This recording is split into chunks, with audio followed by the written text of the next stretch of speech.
Hey, what's up, everybody? Welcome back today, Thursday, February 16th, 15th, excuse me, 15th, almost got it right. This is Loud Thumbs News with Nick, and I am Nick, and we're going to go over some news today. Big chunk of this today, I will be talking about the Xbox presentation, the business presentation that just happened a matter of hours ago, roughly. So we'll be talking about that. Some small news to talk about as well, and something pretty exciting, which I'm going to lead with the exciting thing first. As you guys know, if you've been tuning in to the channel or our Discord, Helldivers 2, big, awesome, amazing, fun new game, 4-player co-op game out there. Talking about it again. Helldivers 2, some information about some mechs. Look at that guy. That guy looks pretty cool. I'd like to ride around in that. We are getting a mech in the game. And I want to talk about that here real quick. Just a little bit of small news to get out of the way. A few weeks ago, during a PlayStation State of Play showcase, Arrowhead Game Studios released a fantastic trailer for the game right at the start of the show. While most viewers did not know how much about the game at that point, we now can take a closer look at its with its quick rise in popularity. At the end of the trailer, you could find a small teaser for one of the future content updates for the game, which is going to include mech suits. The only information we have about this is when the mech suits are going to be available in the game is a sentence that simply states "coming soon after launch" at the bottom of the teaser. Coming soon. I'll take it. It still means it's coming. It's on its way, and I want it. I want to play it. I want to play with those. I want to check them out. They look cool. And the game's great. It's already awesome without mechs. And you add mechs. I love Mech Assault. Steel Battalion, all those games. Super cool games. Combining something like that with this game, I'm here for it. Let's go. Let me know what you guys are playing out there. If you're playing some Helldivers, hit the comments. Jump to the Discord. Just made a Helldivers Discord channel over there so we can talk Helldivers, play Helldivers over there. As you can see, thumbs up all the way around. Okay, next, let's talk a little bit of Pal World. Okay, this is a real quick one. I just pulled this one up just right before I hit the button here. Did not release too long ago, but a member of the Pal World development team has advised fans to try playing other games while they wait for content updates. Play other games, guys. Not many developers are going to tell you to go play something else instead of their game, right?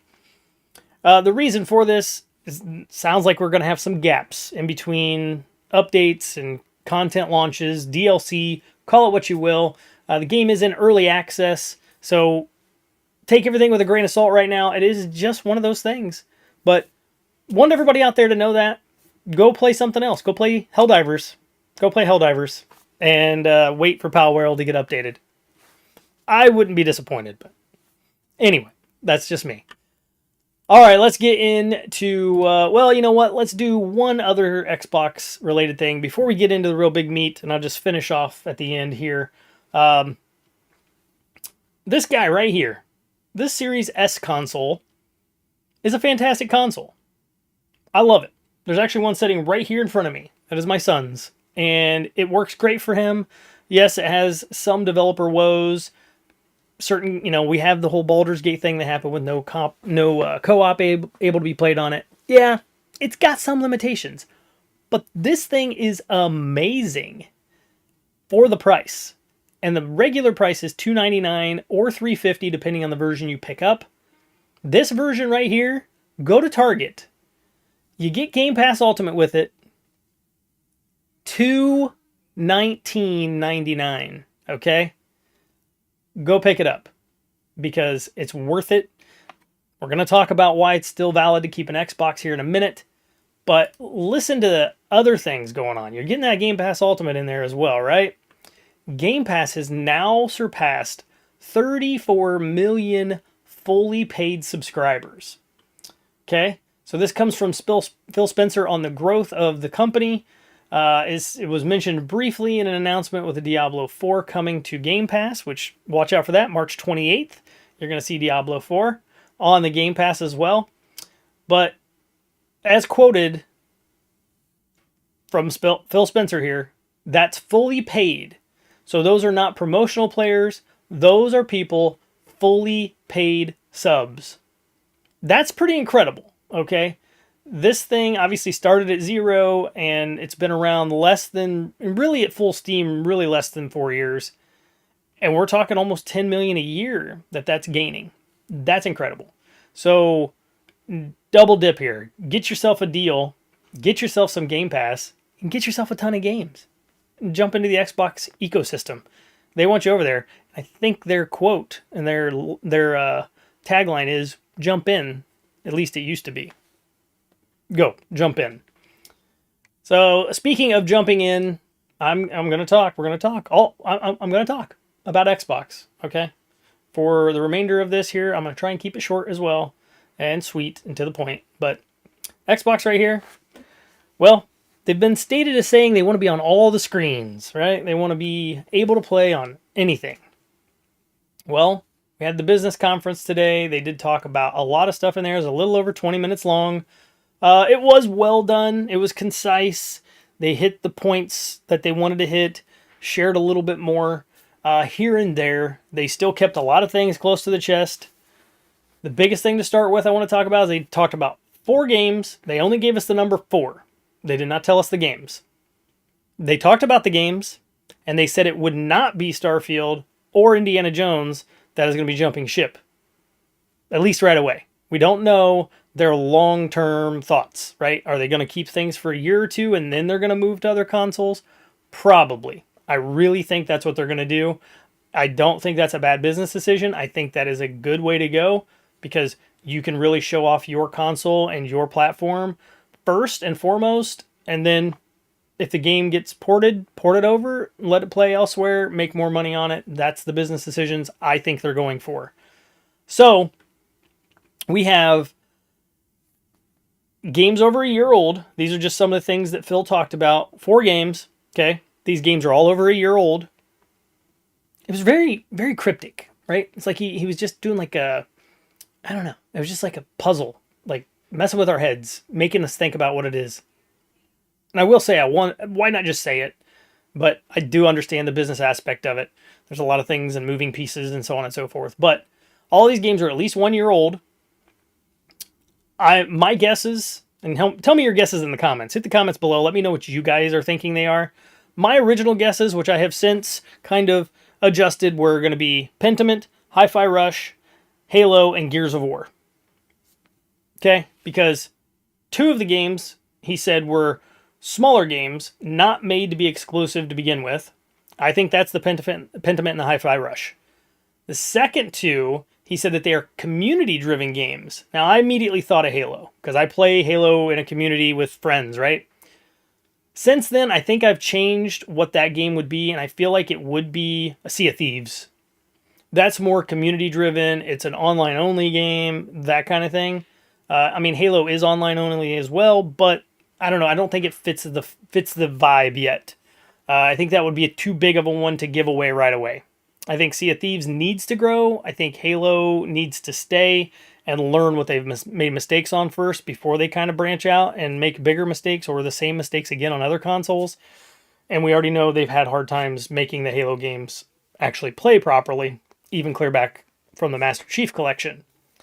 So he does mention that he wants players to feel confident. He thinks bringing these games to other platforms and, getting rid of exclusivity for these particular games will help build a confidence in the player, and that will continue to help the games grow, which will then drive more business and the value in these games, and then that will help drive sequels to these games as well. It all makes sense. It's perfect business sense. It's all right there in black and white and right on a teleprompter or wherever they're getting it from. But there are no more planned games than this, he stated. And I think, these are my words, at least right now. We're getting more. There's going to be more exclusives. They're going to happen. It's just going to be a thing. I know it. They're going to leave exclusivity and just start spreading around. Again, I'm going to reiterate, this is not going to be day one stuff. I don't think they're going to do that. I think they would have already told us this. I think they're letting games figure their place first. If they're super successful, like Starfield was, huge success to them, why give it up? Why throw that right away. You know, they want the majority chunk first. Then I think once they've gotten back their, investment, why not share it more? That's what I think they're going to do, honestly. A big emphasis on the podcast they did was Game Pass only on Xbox. It was very emphasized as Game Pass only on Xbox.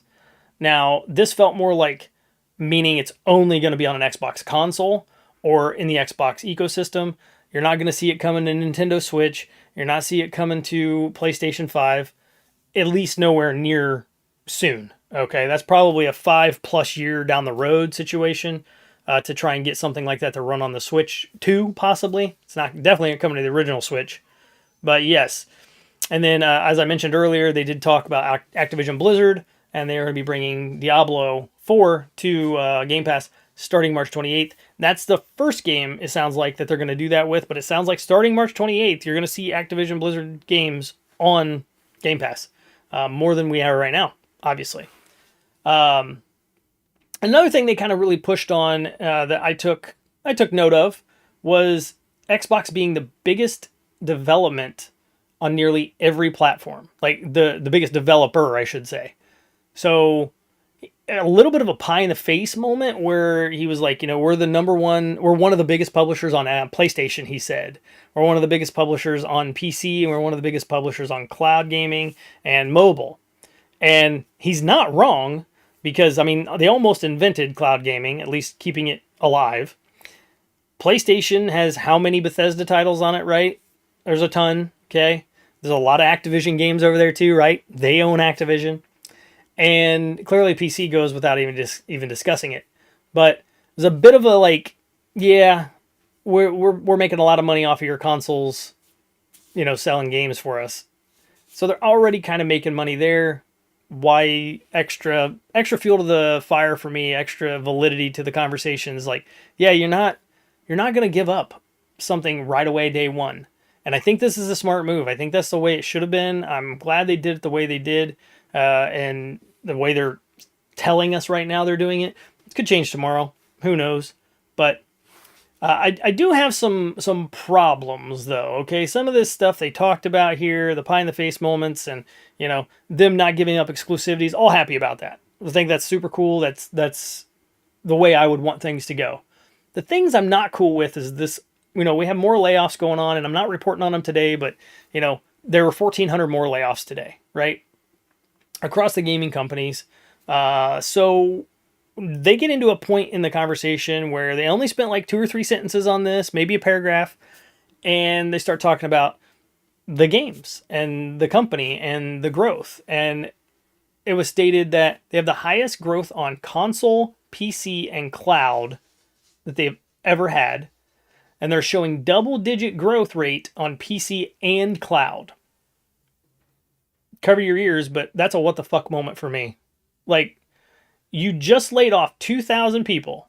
You're showing double-digit growth, and you've already said your growth is the highest it has ever been on console, PC, and cloud. That, to me, that's just greed. 1,000,000% greed. So there's this for me, and let me know in the comments if you guys felt the same way, but right underneath all of this good news, there's just this greed layer. It's just a base layer of greed. And we're going to keep it, and I've already said this, business decisions, we're going to keep it on our console. We're going to get as much money out of it as we possibly can. Okay, greed.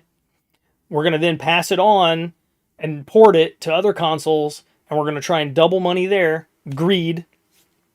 Then what are they going to do again? They're going to double-digit growth everything again. And then on top of that, what have they already done? Fire 2,000 people. Completely lay them off, done, you're without a job. That doesn't sit well with me. I don't like that. There is room for growth. And as I continue to read back and, think all of this, they don't give things time to grow. Okay? It's taken 4 years. We're at 34 million people on Game Pass, and that took time. And there was no discussion in there like, it's not growing, it's not double digits, it's not this, that, or whatever. It was part of the plan.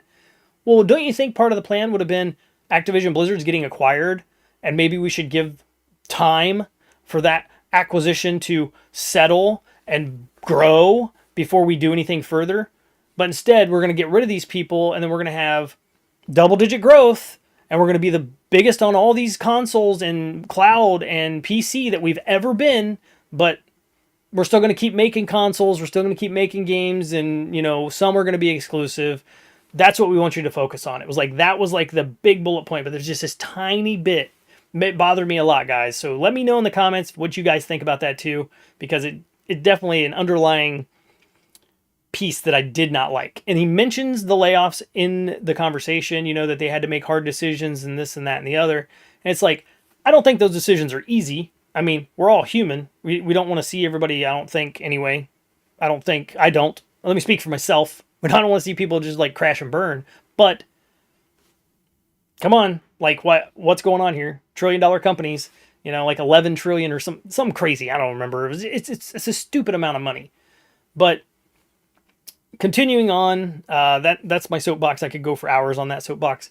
But they do start talking about hardware, and they're going to share more hardware with us this holiday. It sounds like we're going to get that cylinder Xbox. They're going to get rid of the box, right? And it's just going to be a tube. So it's going to be called the X Tube. I don't know. They're going on all screens, right? Call it the X Tube. But yeah, anyway, they're saying that it's going to be the largest next generation. Let me preface that. Next generation will be the largest technical leap in a hardware generation ever. That's a huge statement. Now, I'm probably going to forget that by the time the next generation comes around. So remind me that's what they said. That to see that kind of a jump, I don't know what we're going to get, but I hope they're making those games right now, because it sounds like they're going to take a decade to actually work and play correctly. So it is exciting at the same time too, because we already saw a giant increase, at least with load times and the way our games play and how they look. Obviously made a big difference too. But what are we going to get next that's going to make it that much more of a technical leap? Really, the sky's the limit almost anyway. And then they did kind of focus more on backwards compatibility, started talking about that and how staying in the Xbox ecosystem, having an Xbox console keeps you in the Xbox, backwards compatibility world, right? The ability to pick up a game that is a couple decades old and still pop it in and play it. I mean, I have Conker's Bad Fur Day right here. So I have Conker Live and Reloaded. I can pop that right in my Series X and play it. And I do. Often. One of my favorites. He's right back there. Boom, boom, boom. That's him. So, yes, I love that part of Xbox. And, until he brought it all up, it never even clicked in my mind as to why it bothered me so much to not have an Xbox. And that, it never registered with me, because I'm just so used to being able just to put whatever I want in it. At least 80% still plays from 24 years ago. So, yes, it's a big deal. Backwards compatibility, their ecosystem they've built, they've done a great job with it. They kind of compared it to akin like the way Microsoft has been making software from day one, and their Windows software will play video games from the 80s, that came out before the software was invented, or when the software was invented. They still work to this day.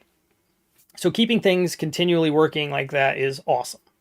And it is a big deal, and that's one of the biggest positives for me, to see that they're still focused on backwards compatibility. So whatever this next gen leap is, we're still going to end up being in the same ecosystem, and it's still going to be great for everybody who is already in there and bought all their games, and we'll be able to move forward with it. And it means they're going to continue to make consoles. And they really focused on talking a little bit there on those consoles are going to be made and specific for their development team, so that their developers can make games to be optimized for that console. So again, that's another thing that leans into the plus side of the exclusivity, or the more like, yes, we are staying, we will have exclusive games. These are the reasons why we're making consoles, because our games are going to play better on them, that kind of thing. So that was kind of how they wrapped up talking about, consoles still going to be made. And then on top of that, they're still going to have backwards compatibility, your library. Stick with us. We're good. that kind of an attitude they had. And then they sort of ended with talking about 10 more major releases are coming this year that, are exclusive. So, we have the Hellblade series is in there, and, obviously Indiana Jones, and, we have more and more. So I won't go over all those, waste more time. But then, tune in June, because June we're getting another showcase, and we'll see what they talk about then. So they're supposed to announce some more games from what we understand, just kind of hinted at in this. But that's all the Xbox stuff that went down. There was a bunch of it. I have huge opinions on it. I'm sure I'll be talking about them over time and over in the Discord. But that's kind of my just cliff notes of it all for me to pass on to all of you guys. And hit me in the comments below. What did you think of the whole podcast? Did you like the format? Was it worth it? Do you think they mean it? Are they going to do other things? What's happening in your eyes? You guys let me know down in the comments below. And thanks for tuning in, guys. Obviously, the latest gaming news right here, live on youtube.com/loudthumbs and twitch.tv/loudthumbs. And if you enjoyed this video, please subscribe, like, and share. And until next time, don't forget, controllers need exercise too. So keep those thumbs loud.